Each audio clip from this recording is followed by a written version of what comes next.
Hello students, good morning. વિદ્યાર્થી મિત્રો, આજે આપણે ગ્રામરની અંદર એક નવો ટૉપિક આપણે શીખવા જઈ રહ્યા છીએ. એ પણ એકદમ સહેલો ટૉપિક છે. ધ્યાનપૂર્વક તમે ખાલી સાંભળશો અને જોતા રહેશો, તરત જ આખો ટૉપિક તમને આવડી જશે. એકદમ સહેલો ટૉપિક છે, જેનું નામ છે adverb clause of purpose. Adverb clause of purpose છે હેતુ દર્શક. પર્પઝ યાની હેતુ, ઈરાદો.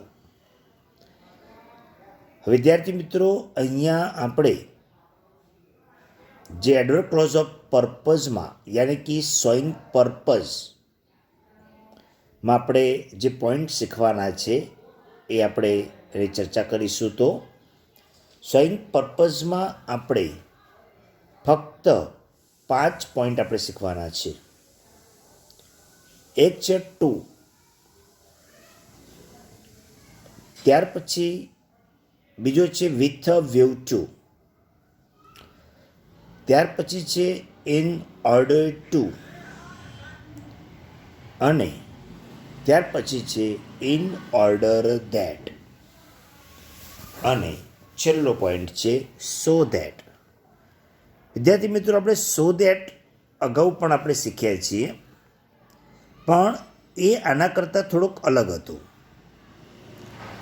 એમાં શોઈંગ રિઝલ્ટ હતું, પણ એમાં એ રીતે હતું કે સો પછી એડજેક્ટિવ યાની કે વિશેષણ આવતું હતું, પછી પાછું ધેટ વપરાતું હતું. જ્યારે અહીંયા તમે જોશો તો સો ધેટ એકદમ નજીક વપરાય છે, મીન્સ કે બંને બહુ નજીકના વર્ડ્સ લખાય છે.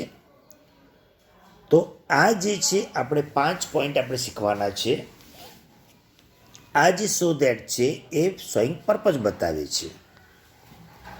વિદ્યાર્થી મિત્રો, પહેલો આપણો પોઈન્ટ જે છે એની આપણે ચર્ચા કરીશું. તો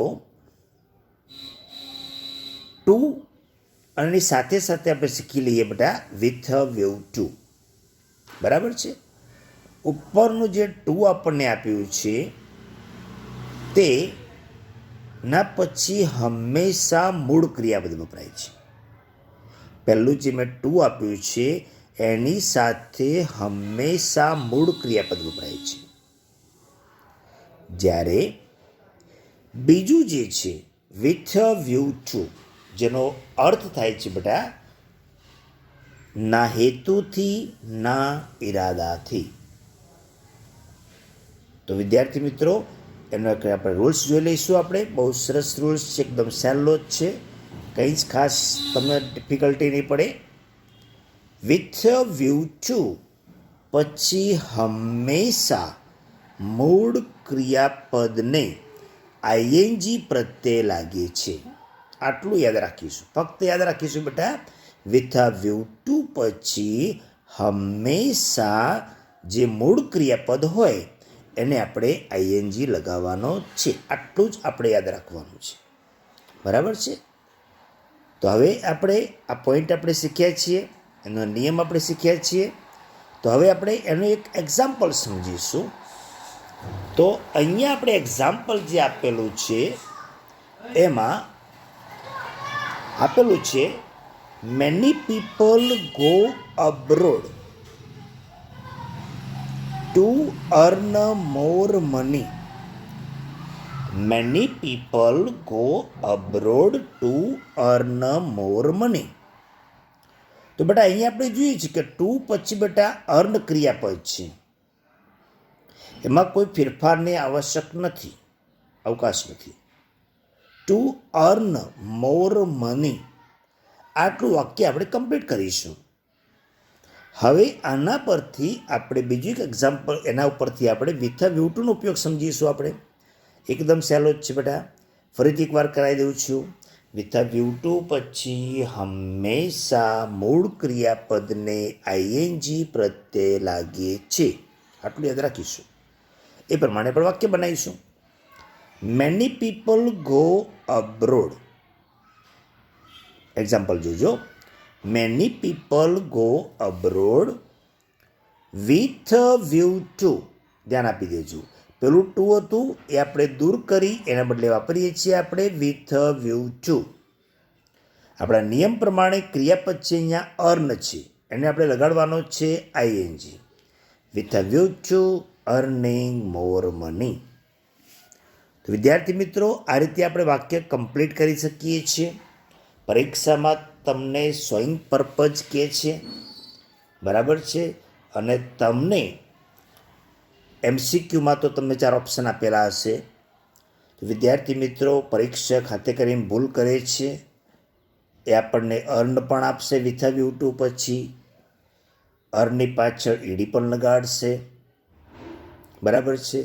એ કંઈક ને કંઈક મિસ્ટેક કરશે અને એક વાક્ય આપણું સાચું હશે કે વિથ અ વ્યૂ ટુ પછી હંમેશા મૂળ ક્રિયાપદને આઈએનજી લાગે છે, એ પ્રમાણે અર્નની પાછળ લાગશે આઈએનજી.